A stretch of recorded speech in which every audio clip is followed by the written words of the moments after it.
Gamecock wide receiver coach James Coley is leaving to take the same position at Georgia, and some fans are upset with Shane Beamer because of this.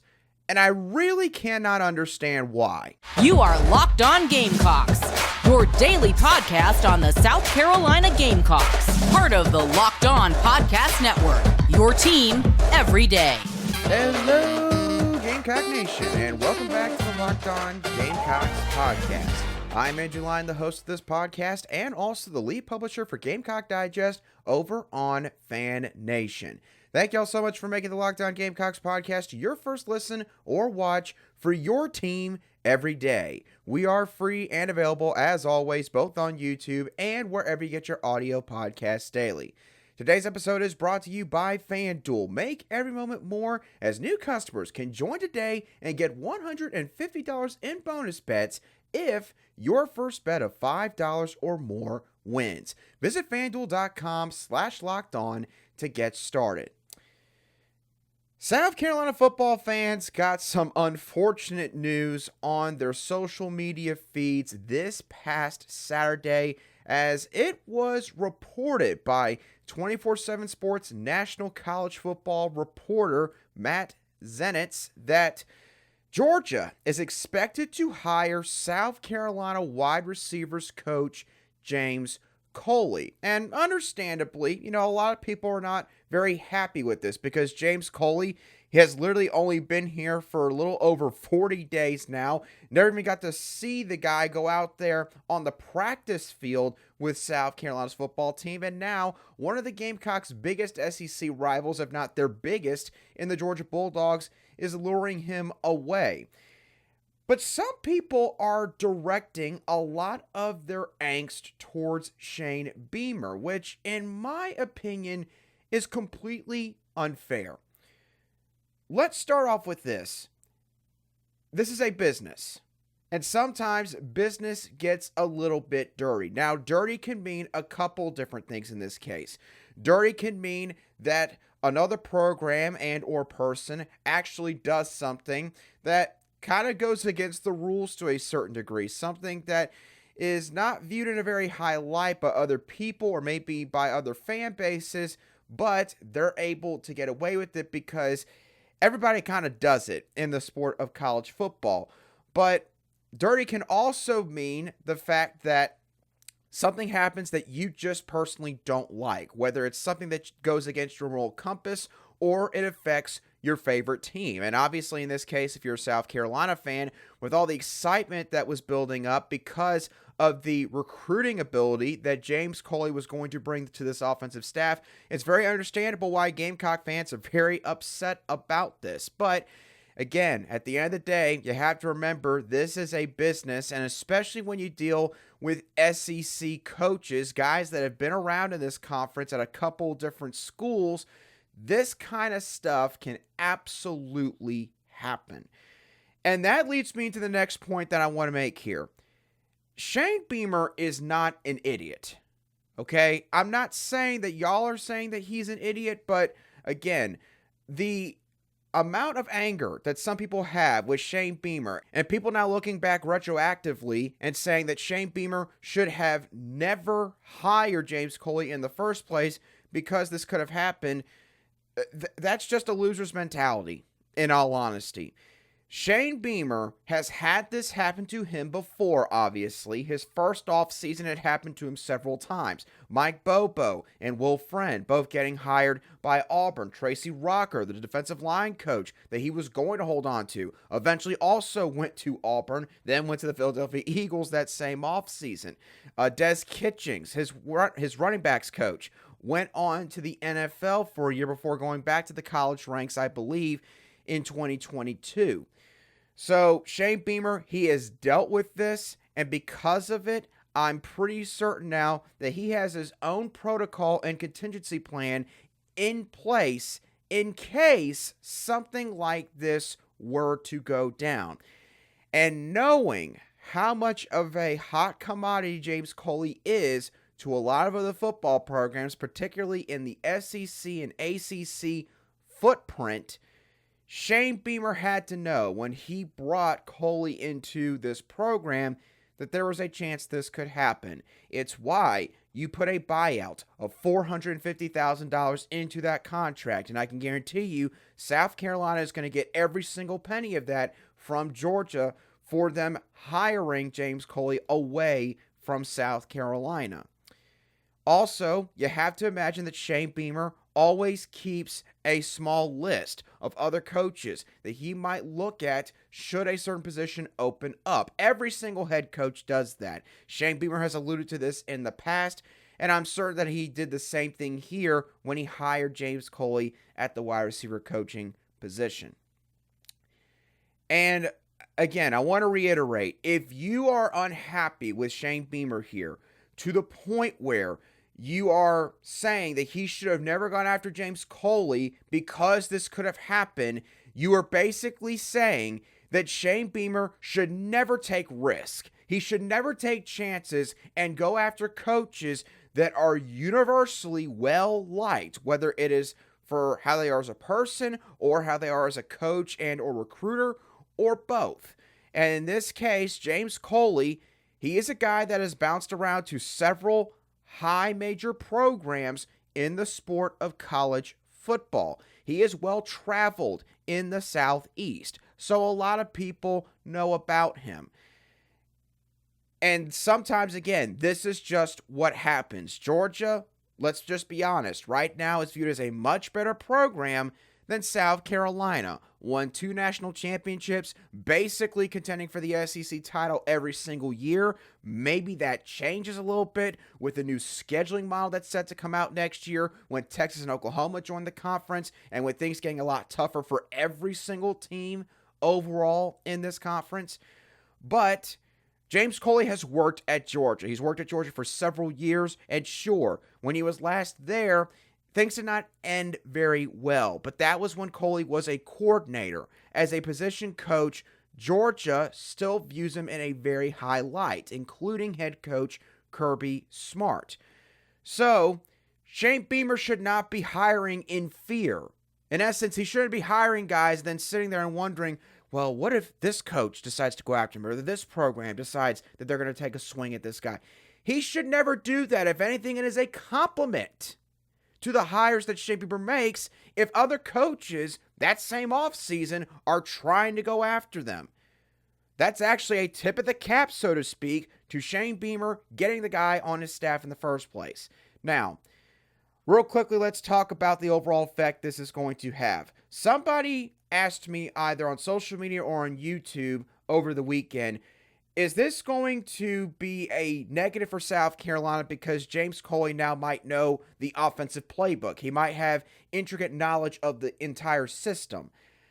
I would not go that far. I'm not going to sit here and say that he's not going to bring any valuable knowledge to Georgia. I'm sure that he and Dow Loggins probably talked about the route concepts that Dow Loggins likes to implement in his offense. I have to imagine that they at least went that far in the month and a half time that James Coley spent here in Columbia. So sure, he probably has that he's going to bring with him to Georgia. But outside of that, I don't think James Coley stayed here long enough to get really that much of a knowledge bank built up on South Carolina's offensive system. So that's the first thing. Now, how long could this search take?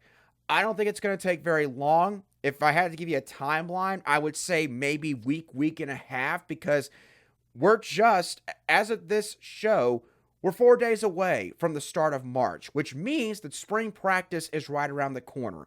Shane Beamer can't afford to spend like 2.5 weeks looking for his new wide receivers coach. He's got to get somebody in here that can get in that room, build a rapport with the guys that are on this roster, get in contact with the recruit you're going after for the 2025 class, now the third different coach that's going to be trying to build a relationship with them, and he's got to get somebody that's going to come in here and hit the ground running. You have to get somebody in here with enough time so they can do all that before you even start to worry about what all they do on the practice field. And then as far as I know, some people are going to ask, who are the Gamecocks going to pursue? Who are some names that we should watch for here? I genuinely right now don't know. I have not been able to spend a ton of time putting research into potential coaches that the Gamecocks could go after. I promise you I'm going to do so throughout the early portion of this week, and maybe I'll come back on this show and I'll talk about that here. Maybe I'll do an article on it over on Gamecock Digest on Fan Nation.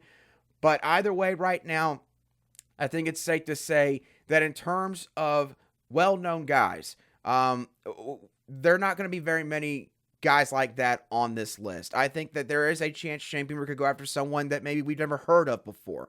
He has been more than willing to do that with a couple other guys, even though he does wind up having relationships with everybody that he does bring in at some point in time in this program. So be interesting to see how all of this plays out over the next couple of weeks.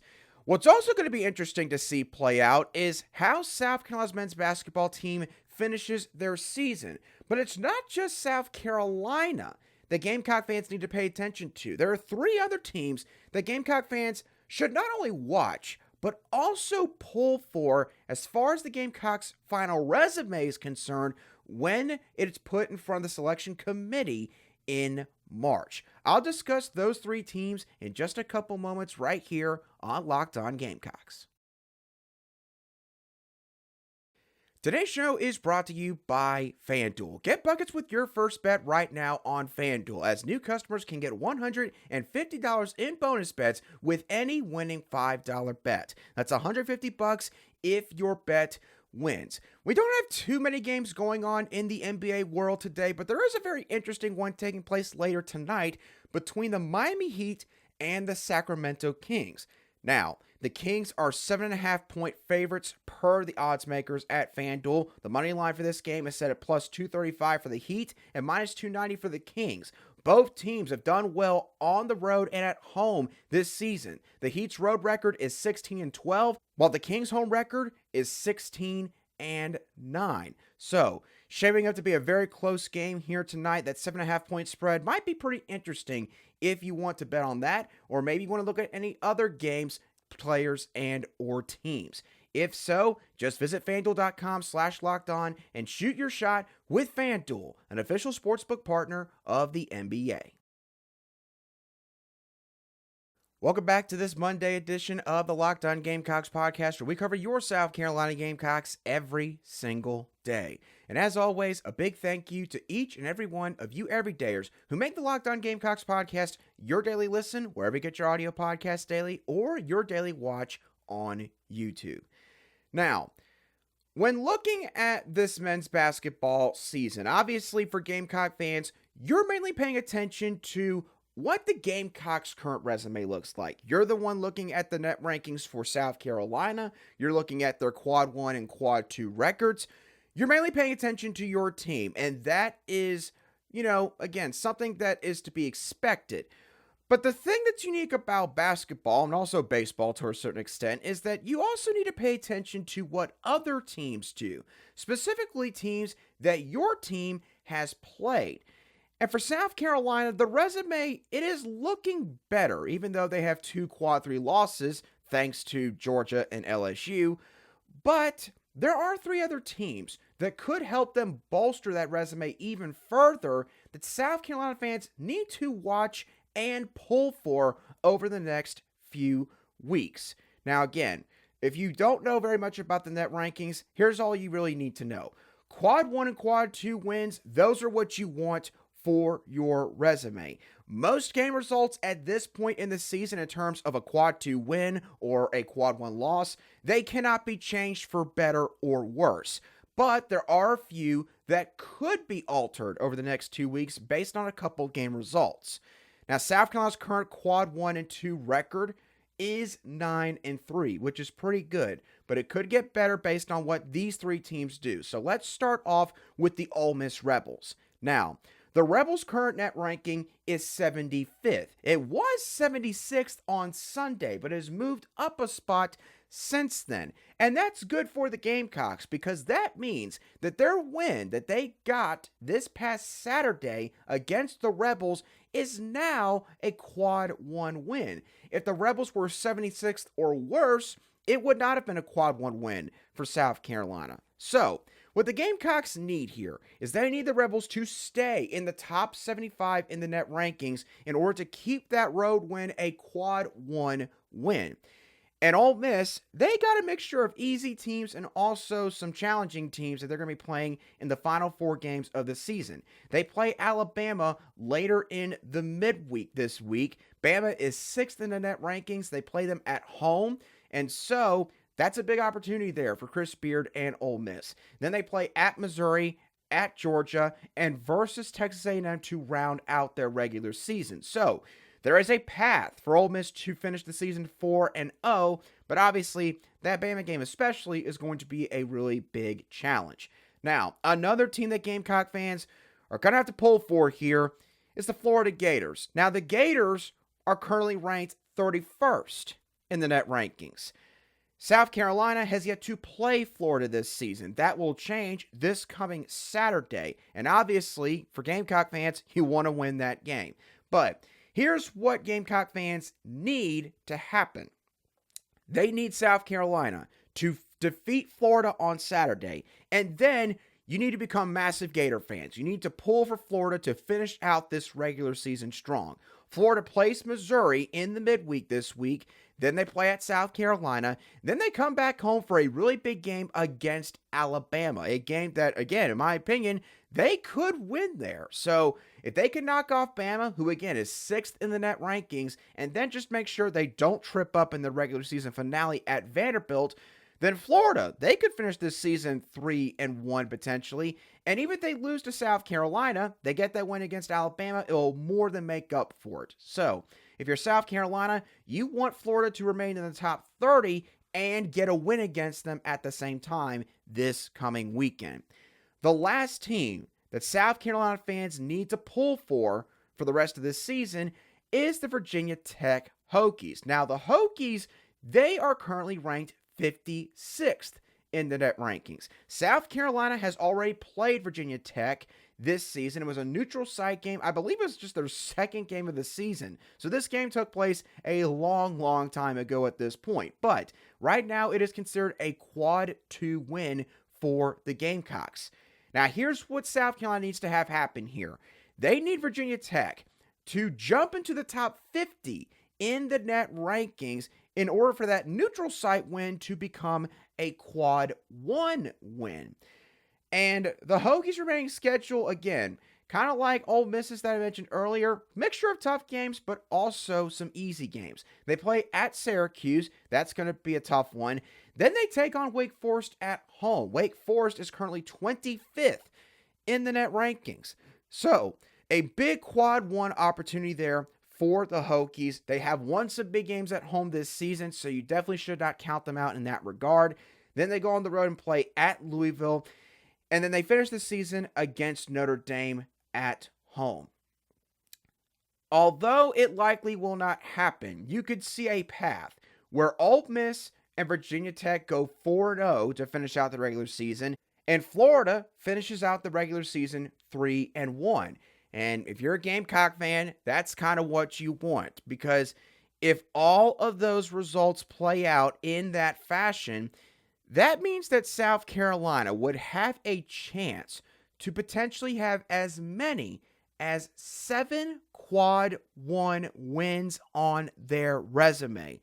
And I'm telling you right now, if the Gamecocks finish the regular season with that kind of record against quad 1 opponents or in quad 1 games, the selection committee would have their eyebrows raised a little bit in a very good way. It would help South Carolina out tremendously in terms of their potential seeding when Selection Sunday rolls around this March.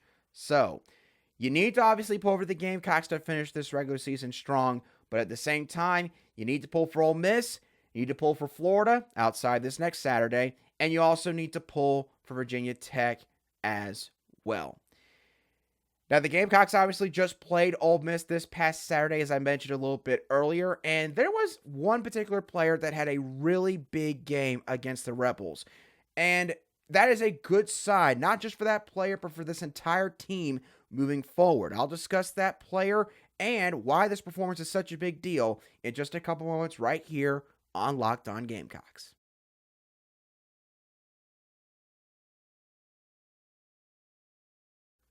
Welcome back to today's edition of the Locked On Gamecocks podcast, where we cover your team every single day in just 30 minutes.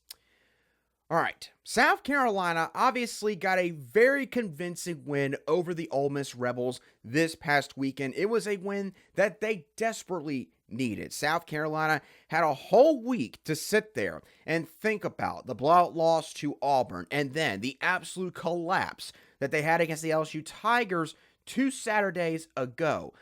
And they did not let that faze them too much when they went to Oxford this past Saturday afternoon. And while there were multiple guys that had really solid performances in this game, there was one particular player that had a really good performance that is a good sign for the Gamecocks moving forward, and that player is Zachary Davis. Now, Zachary finished this game in 31 minutes played. He scored 14 points on 44.4% shooting from the floor, and he also racked up 9 total rebounds, 5 of them on the offensive glass. Those were all career highs, by the way, minus the shooting percentage for Zachary Davis. So it was a career performance for him. And the reason why this is a big deal, a couple different reasons. Firstly, let's look at it from a team standpoint.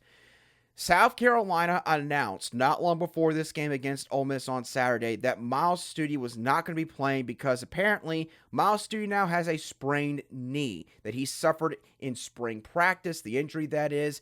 And so he's going to be MIA for a little bit. Don't know how long it's going to be. Nobody asked Lamont Paris after the game in his post-game presser, so have to take a couple more days before we maybe get any potential answer on that. But the point here is this. You lost an experienced player, a guy that obviously is a very important part of your rotation, a guy that is a very good shooter. You lose all of that at the wing position when you don't have Miles Studi out there. And so it was essentially left to Zachary Davis to man down that spot. And, you know, I admittedly have already done an article on this on Gamecock Digest. And what I mentioned in that article, and I'll say it now here on the podcast, is, you know, when we think about players stepping up, we always think about, you know, a starter going down and then another starter getting moved to maybe that starter's position, basically having a position change made from one game to the next. Or we think of a guy that's been a backup for the majority of the season and them getting vaulted up to the starter role, and a role obviously that they would not be quite familiar with in terms of the weight of their decisions or how they play. That wasn't the case here with Zachary Davis, but that situation's a little bit different in basketball. When you're about to go into a game and you know that you really don't have anybody behind you that's going to be there to help you out at your particular position, the wing spot in this case for Zachary Davis, that can put a lot of pressure on you. And considering the weight of this game, a game that South Carolina, let's be honest, had to win here, that can make things, that could just compound the entire situation. And that did not happen for Zachary Davis. So that's one good sign right there. He responded to a high-pressure situation in the best way possible. Now, as far as what this means for the rest of this season, Zachary Davis is not a guy that Lamont Paris and this team is going to ask to go out there and score 15, 20-plus points in every game. Now, they would love that if they got that from Zachary Davis, but let's just be honest for a second. Zachary Davis is not being asked to go out there and play for this team for his offense. He mainly is out there because of his defense. He's got great length. He's got really good athleticism. Although he can get a bit risky and aggressive at times and try to jump passes that he's not able to get to, and it can send the whole defense to a scramble drill, Zachary Davis, for the most part, is a very sound defender who is very hard to score on. It's very difficult to have a really good game offensively against Zachary Davis. Offensively speaking, anything you can get from him on that end of the floor is gravy. His jump shot, I would not say is particularly great. Zachary, he hits a three-pointer every once in a while, but obviously that is not his strong suit compared to other guys that are on this team. Zachary Davis's biggest strength on offense, quite frankly, is when he drives to the basket, when he's on cuts, going to the rim off ball. That is where Zachary Davis thrives the most. And the thing that was really exciting about his performance on Saturday is the fact that, look, Ole Miss, say what you want about them. Maybe they don't have the deepest bench, and maybe, sure, they are transfer heavy, and that's why they've even had remotely any success in SEC play this year. But that is a very big team. Matthew Morrell, the dude is absolutely built. Alan Flanagan, when he's not trying to take a swing at somebody, he's got a lot of length. Same deal with their front court. They got a guy that's 7'5" and Jamarian Sharp. And then I believe Cisse is how you pronounce his name. Their starter, 7'1" center. Ole Miss is a very lanky basketball team. And Zachary Davis, many times, went into the land of the Giants on Saturday and won the battle, won the basketball. And that is something that if South Carolina can get that the rest of the season, again, you're not going to ask Zachary Davis to shoot 18 shots. He's not a volume shooter. You're not going to ask him to really take a three-point shot unless shot clock's winding down. He's wide open. He's the only guy really that can take one. But if you can get 8 points, maybe anywhere from 8 to 12 points a night from Zachary Davis, that's good. That's great, matter of fact. So for him to do what he did against Ole Miss, against the kind of team that Ole Miss has, with the pressure that he had on him, not just in terms of knowing, hey, you are going to be on an island in this game. You're really not going to have a whole lot of help. We'll rotate in Jacoby Wright. Morris Ugasak will get some minutes at the guard spot to try to bump guys over so that we can give you a bit of a reprieve every once in a while. Otherwise, you're going to have to play the majority of this game, knowing that you're really the only true wing player on this squad. And, by the way, we're coming off a 2-game losing streak. We have to have this one. In the face of all of that, Zachary Davis went out there and he did what he did. So that's a great sign for this basketball team. If they get stuff like this from him every night, this team just becomes even more dangerous because South Carolina, their starting lineup, they already have 4 scoring threats, really. Talon Cooper obviously is more of a facilitator, but he's a guy that's proven he can score the basketball when he wants to. Meechie Johnson, same deal. I know a lot of people at this point are a bit worried about the fact that he's only scored like more than 10 or 12 points like once or twice in the past 3-4 weeks. Meechie doesn't seem like he's worried about it. We all know what Meechie Johnson can do when he is on. BJ Mack, obviously, he's a double threat at the 5 spot. He can go out there on a slip screen and hit you with a 3-pointer. He can also put his back to the basket, finish through contact, draw a foul, and get an and one. Colin Murray Boyles, really athletic. A guy that might only be here now for a year or two with how he's playing right now with the Gamecocks. Zachary Davis all of a sudden starts doing the kind of stuff that he did on Saturday. Now you've got 5 guys that every opposing defense has got to worry about in some form or fashion. So, great performance by Zachary Davis, and it's going to be interesting to see how he parlays this into the final couple weeks of the regular season here for South Carolina, depending on what the status is of Miles Stude's injury. But with that being said, that's going to do it for today's edition of the Locked On Gamecocks podcast. I hope that y'all thoroughly enjoyed today's show. As always, what are your thoughts on some of the criticism that Shane Beamer is getting for how this James Coley situation has unfolded? What do you think about having to pull for maybe Ole Miss, Florida, and Virginia Tech on the men's basketball front over the next couple weeks? And lastly, what were your thoughts on Zachary Davis and what he did against the Rebels this past Saturday and what it means for the team moving forward? Let me know your thoughts down below in the comments section if you watched today's show on YouTube, or you could shoot me a direct message on X at @alion_SC if you listen to today's show on an audio podcast app. As always, thank y'all so much for tuning in. Have a great rest of your Monday and a fantastic start to the work week, and I'll be sure to catch y'all on the next show of the Locked On Gamecocks podcast.